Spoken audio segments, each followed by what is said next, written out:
दोस्तों आईआईटी दिल्ली की तरफ से परमानेंट पोजीशन पर group A, group B and group C की वैकेंसीज आई है। नोटिफिकेशन में सभी non academy on direct recruitment basis पर वैकेंसीज है। यहाँ पे आप नेम ऑफ पोस्ट देख सकते हो किस किस वैकेंसीज के लिए नोटिफिकेशन आउट हुआ है। यूआर के लिए कितनी वैकेंसीज है, एसटी के लिए कितनी वैकेंसीज है एंड पीडब्ल्यूबीडी के लिए कितनी वैकेंसीज है, कौन सी वैकेंसीज ग्रुप ए की वैकेंसीज है, किसको कितने लेवल की सैलरी मिलेगी, एज का क्राइटेरिया क्या होना चाहिए। अगर हम ग्रुप ए के बारे में बात करें, इसमें उम्र 45 साल से नीचे आपकी होनी चाहिए। पे लेवल 10 की सैलरी मिलेगी। ओनली जनरल कैंडिडेट अप्लाई कर सकते हैं, असिस्टेंट एग्जीक्यूटिव इंजीनियर ही अप्लाई कर सकते हैं। यहाँ पे सेकंड वैकेंसी जो है जूनियर इंजीनियर इलेक्ट्रिकल की है। इसमें भी जनरल कैटेगरी वाले अप्लाई कर सकते हैं। ग्रुप बी की वैकेंसीज है, पे लेवल की सैलरी मिलेगी। यहाँ पे जितनी भी ग्रुप बी की वैकेंसीज है सभी में पे लेवल 6 की सैलरी रहेगी और सभी में 35 साल से नीचे आपकी उम्र होनी चाहिए। थर्ड वैकेंसीज एप्लीकेशन एनालिस्ट की है। इसमें एक जनरल कैटेगरी की वैकेंसीज है, ये ग्रुप बी की वैकेंसीज है। Fourth vacancies assistant administrative officer की है। इसमें एसटी कैटेगरी वाले के लिए वैकेंसीज है, ग्रुप बी की वैकेंसीज है। एंड गाइस फिफ्थ और सिक्स्थ ग्रुप सी की वैकेंसीज है, जिसमें administrative assistant, accounts and audit assistant की वैकेंसीज आई है। दोनों के लिए एसटी कैटेगरी वाले अप्लाई कर सकते हैं और दोनों ही ग्रुप सी की वैकेंसीज है और पे लेवल 5 की सैलरी मिलेगी। एज 30 साल से नीचे होनी चाहिए। यहाँ पे जो एप्लीकेशन है यानी जितनी भी पोस्ट आई है सभी डिपेंड करेगा जब वैकेंसीज फुलफिल होगी, कट ऑफ बनेगी, कितनी वैकेंसीज बढ़नी है कितनी घटनी है, एज पर दी आईटीआई और सेंट्रल गवर्नमेंट के ऊपर डिपेंड करेगा।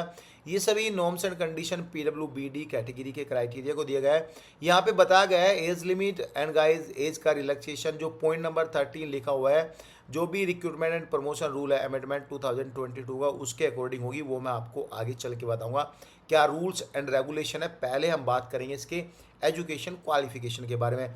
देखो असिस्टेंट एग्जीक्यूटिव इंजीनियर के लिए अगर आपने मास्टर डिग्री सिविल से किया है और 55% नंबर है, आपको 6 साल का experience as a assistant engineer का होना चाहिए। अगर आप जूनियर इंजीनियर कहीं है 10 साल का एक्सपीरियंस आपका होना चाहिए।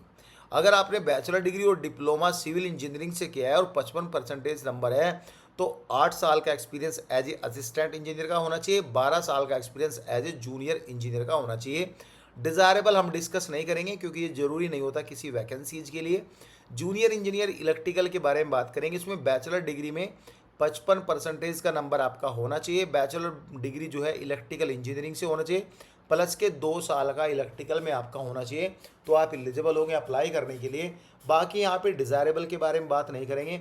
एप्लीकेशन एनालिस्ट के बारे में बात करेंगे, master degree in science computer science computer application और गाइस बी टेक और इक्विवेलेंट आपने कुछ किया है related computer science and computer application, या फिर कोई और आपका बीसीए का कुछ आपका मास्टर डिग्री है उसमें आपका 55% नंबर है, आप अप्लाई तो कर सकते हैं लेकिन आपको 3 साल का एक्सपीरियंस भी मेंशन करना है।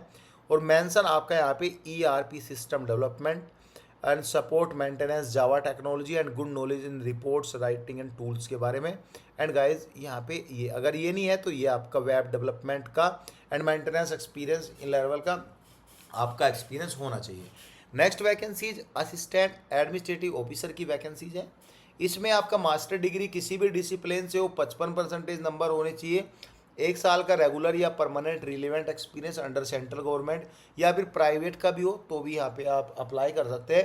प्राइवेट जिस कंपनी में आप काम कर रहे हो उसका टर्नओवर 200 करोड़ का एनुअली होना चाहिए, तो आप जब एलिजिबल हो गए एक्सपीरियंस शो करने के लिए।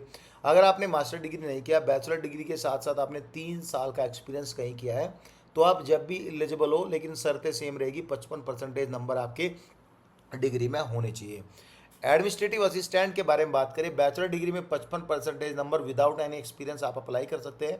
अकाउंट्स एंड ऑडिट असिस्टेंट के बारे में बात करेंगे, बीकॉम एंड इक्विवेलेंट आपके है, आपने कोई डिग्री की है, 55% नंबर है तो आप एलिजिबल होंगे अप्लाई करने के लिए। एप्लीकेशन फॉर्म आपको ऑनलाइन अप्लाई करना है 26/2 से लेके 8/4 यानी 26 फरवरी से इसके फॉर्म ऑनलाइन जो है एक्टिव हो गए थे, आप इसमें अप्लाई कर सकते हैं, अभी भी ऑनलाइन एक्टिव है। 8 अप्रैल तक आप इसके फॉर्म अप्लाई कर सकते हैं। एंड गाइज यहाँ पे ये लिंक दिया गया है, ये लिंक मैं आपको टेलीग्राम में भी दे दूंगा, वहाँ पे डायरेक्टली आप क्लिक करके 1 क्लिक पर अप्लाई कर सकते हैं। अगर आप चाहो एक से ज़्यादा पोस्ट के लिए अप्लाई कर सकते हैं, लेकिन सेपरेट फीस सेपरेट एप्लीकेशन आपको यहाँ पे भरनी पड़ेगी। UR EWS OBC के लिए 1500 रुपये, क्योंकि EWS OBC की तो वैकेंसीज है ही नहीं, तो 1500 रुपये। बाकी ST कैटेगरी की वैकेंसीज है उसको 750 रुपये यहाँ पे करने हैं। एंड गाइस इसमें आपको जो है ऑफलाइन फॉर्म भी भरना है। सभी वैकेंसीज में सेंट्रल गवर्नमेंट का सर्टिफिकेट लगेगा अगर आपको एज का कंसेशन चाहिए। और गाइज ये सेंट्रल लिस्ट में आपका नाम होना चाहिए ST SC का सभी का। एंड गाइज यहाँ पे बात करें अदर इंफॉर्मेशन की, यहाँ पे स्टेप वाइज यहाँ पे बता गया है कैसे आपको फॉर्म अप्लाई करना है। इसमें ST कैटेगरी को 5 साल की छूट दी जाएगी, क्योंकि UR के बाद ST की ही वैकेंसीज है। एग्ज़ाम सेंटर भी आपका दिल्ली में होगा, जॉब पोस्टिंग भी आपकी दिल्ली में होगी। जब आप फॉर्म भरोगे, फॉर्म भरने के बाद प्रिंट आउट लेना है, सभी डॉक्यूमेंट्स, फ़ी का प्रूफ आपको देना है और स्पीड पोस्ट भेजना है। किस एड्रेस पे भेजना है? Recruitment cell rule number 207/2/C-7 adjoining by director office IIT Delhi हॉजकोस new Delhi 110016 पे आपको हार्ड कॉपी भेजना है। आपको यहाँ पे बाई हैंड नहीं भेजना है। एक एनवलप लेना है, उसके ऊपर लिखना है application for the post office, आप किस पोस्ट के लिए अप्लाई कर रहे हो। एडवर्टीजमेंट नंबर, डेट आपको लिखनी है, कब ये एडवर्टीजमेंट नंबर आया था, और ये सब कैपिटल लेटर में लिखना है। सो गाइज खास कुछ इंफॉर्मेशन तो नहीं था, लेकिन जो एज का क्राइटेरिया सारी डिटेल है ये आपकी इस वैकेंसीज की लास्ट डेट 8 अप्रैल 2026 से काउंट की जाएगी। बस यही था, खास ज़्यादा कुछ इंफॉर्मेशन नहीं था। कुछ डाउट है तो आप कमेंट कर सकते हो। Thank you so much guys.